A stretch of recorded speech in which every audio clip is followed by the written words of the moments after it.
Very few things in our lives are everlasting. Think about the things that have come and gone across your days. Places have come and gone.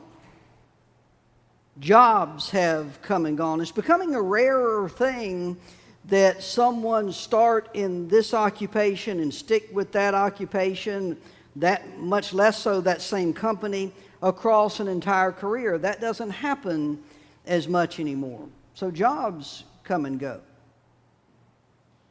As I was about to graduate from high school, there were several of us friends that promised that we were going to keep in touch no matter what across the years.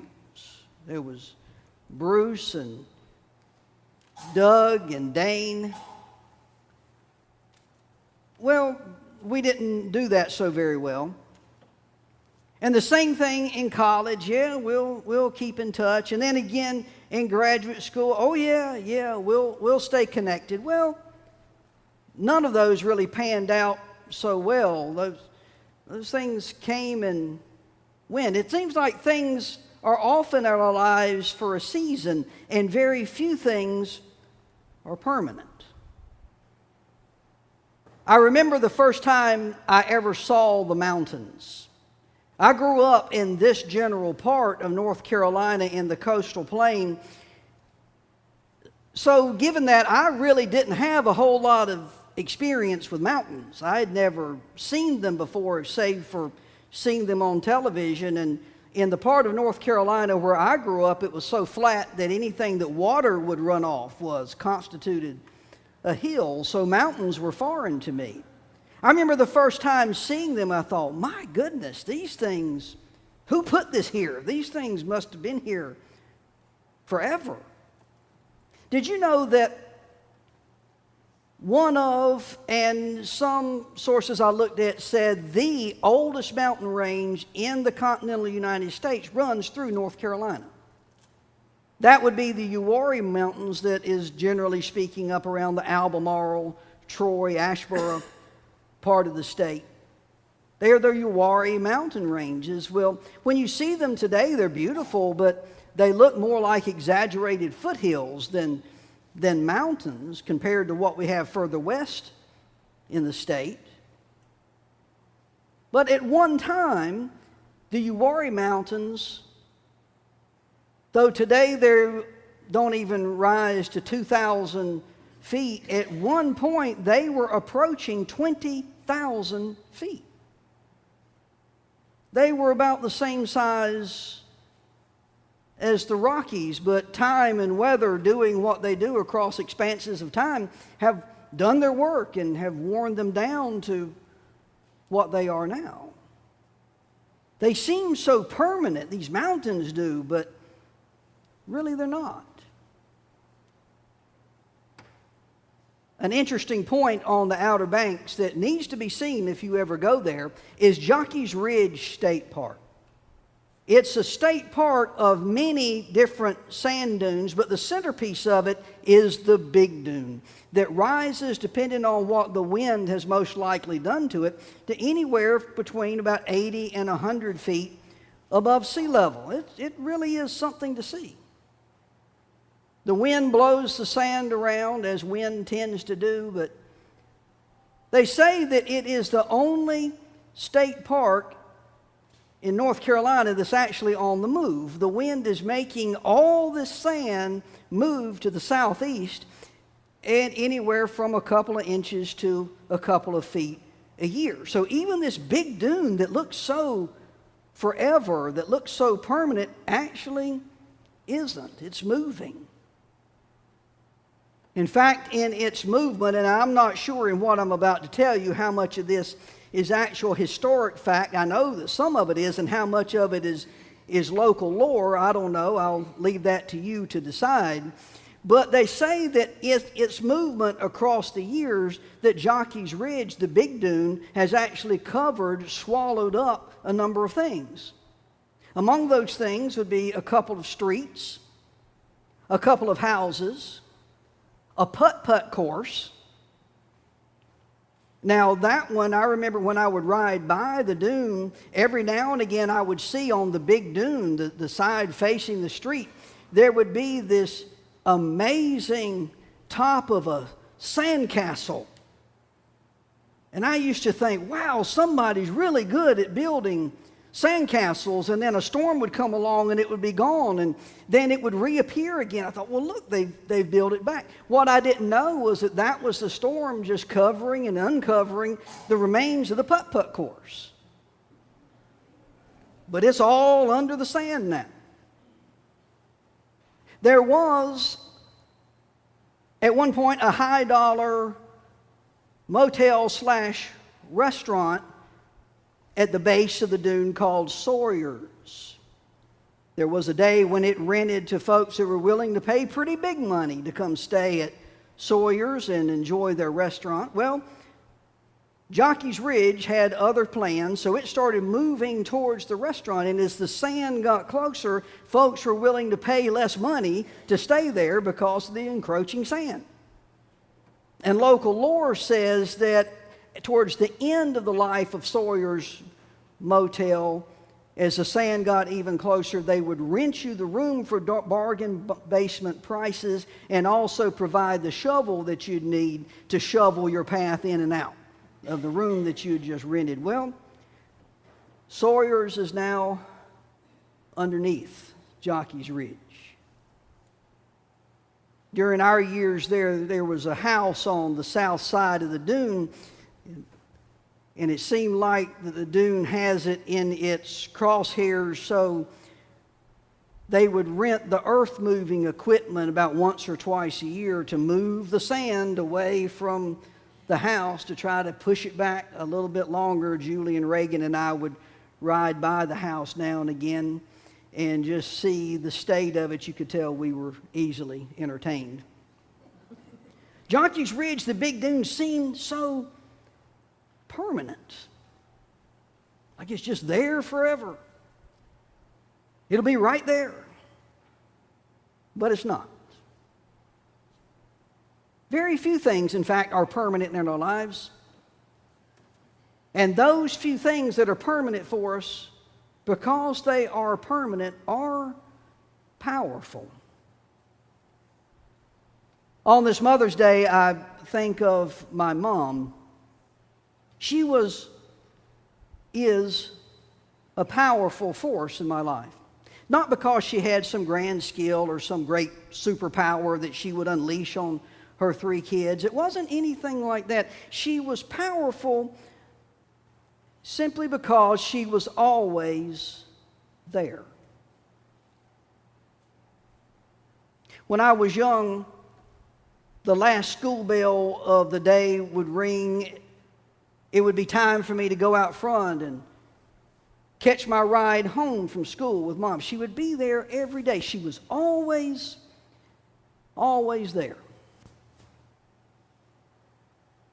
It was when I was 14 that the shape of my immediate family for myself and my sister and brother changed rather dramatically.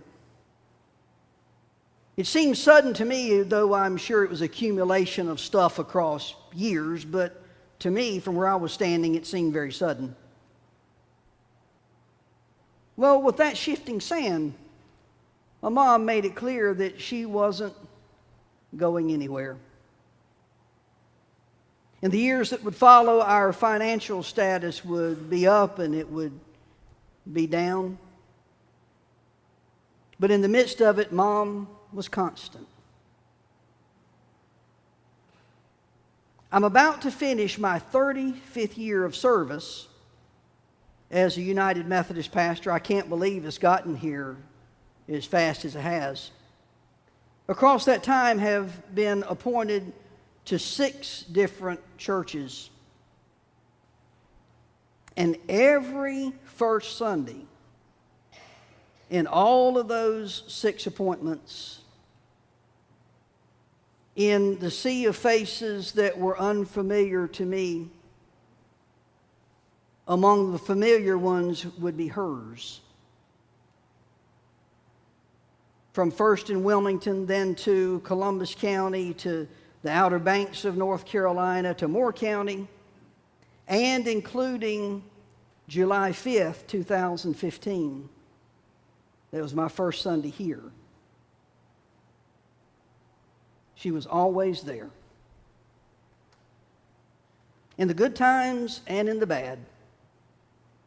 She's been present through it all. The things that are permanent in our lives are powerful. Given all that comes and goes in my life and in yours, the things that remain are strong.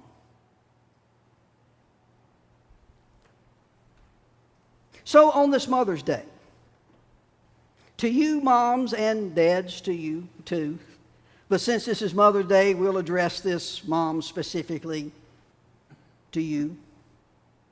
Moms, your being there is strong. I know that we often want to fix things for our kids and make it all right for our kids, and we do the best we can, but the reality is we can't fix all of it for them. We can't protect them from everything that might come their way, much as we try to. And sometimes we wonder, we question ourselves as parents, as moms and dads. Am I doing enough? Am I doing too much? Am I under-helping? Am I over-helping? Am I too close? Am I too distant? We question ourselves with these things. But your being there is powerful, is immensely, immensely strong. I'm going to steal something from our grace notes. I don't know exactly who put this in, but I think it's really, really good. It's on page 2, a note from, this is cast as kids thanking moms and the women that have moved through their lives and helped to shape and guide them. This is why you need to read your grace notes, because there's good stuff in here. And in part of what our grace notes offers us in this regard, it says this: when you were kind to me, you planted a seed. When you sat with me, you planted a seed. When you listened to me, you planted a seed. When you read me a Bible story, sang me a song, you planted a seed. Here's what strikes me about that.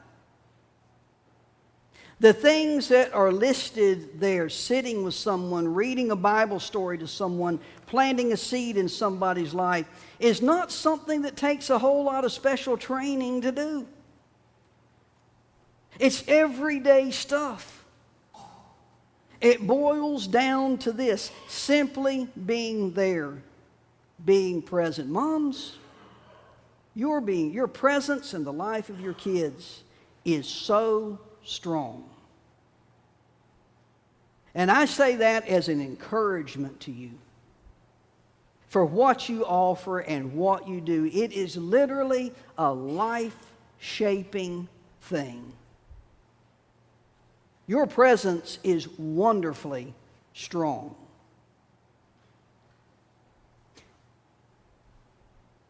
One of the things that your strong presence, your everyday presence for your kids does is this: it helps them see a bit who God is. It gives them a window into the nature of God. Psalm 93 that we read earlier tells us this: God's throne is established from of old. God is everlasting. Of all that comes and goes, of all that is impermanent, that is not permanent in our life, God is there. The floods rise. The floods lift up their voice. The floods lift up their roaring. A flood is a scary, loud, strong thing that seems in the moment as if it is all powerful.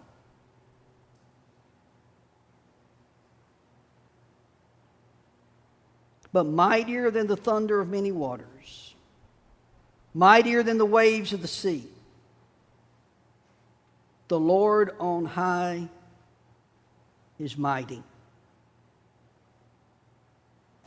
When the floods of life assail, when they are roaring and threatening, we forget the presence of God for a little while because all we see is the flood. All we hear are its wordless threats. And we forget the presence of God. But because it was planted inside us, at a point we come back to it again. Because the floods don't last forever. But the God who made us and claims us as His own does. One of the ways that I get that, one of the ways I understand that when I read Psalm 93 and like passages that tell of God's constant, unfailing presence. One of the things that helps me get that is because I've seen it before in the life and faithfulness of my mom, who through the ups and downs when the floods of life would assail and roar and threaten, she never went anywhere. And that has given me a window into what God is like. To know that, oh yes, that's right. When the fear has gotten the best of me, then I remember, oh yeah, that's right. God hasn't gone anywhere because I've seen it before. I've seen it in the life and in the faithfulness of my mom. When you are being there, moms and dads, you're planting seeds. Sometimes just faithfully being there, we feel like, well, it's not fixing anything. It's not making everything right for my young ones. It's doing more than it sometimes seems. You're planting seeds of eternal things. And that is immensely strong. And for that, on this day, moms, we thank you. In the name of the Father, and of the Son, and of the Holy Spirit, and all God's people together said, Amen. Amen.